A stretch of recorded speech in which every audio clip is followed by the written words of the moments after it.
अस्सलाम वालेकुम, आप देख रहे हैं पीए न्यूज एचडी और मैं हूं आपके होस्ट सादिया बतूल। शामिल करते हैं आज की अहम खबरें। शामिल करते हैं पीए न्यूज के ब्यूरो चीफ पंजाब मियां इस्लाम सियालकोट से। हल्का पीपी 52 ज़मीनी इलेक्शन नून लीग के प्लेटफॉर्म से जीतने वाली हिना अरशद ने तरक्याती काम करवाना शुरू करा दिए।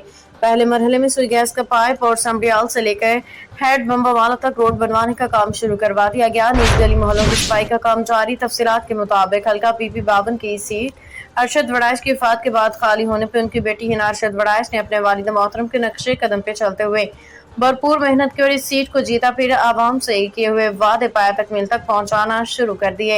हिना अरशद वड़ाइश बहादुर बाप की बहादुर बेटी हैं, जिसने पीपी 52 का मारका मार के फौरी तौर पर अपने हल्के में तरक्याती काम शुरू करवा दिए। एमएनए राना शमीम खान और हिना अरशद वड़ाइश ने गैस और गांव चक भाड़ा पर रास्ता गोजरा से बेगोवाला रोड की तामीर शुरू करवा दी।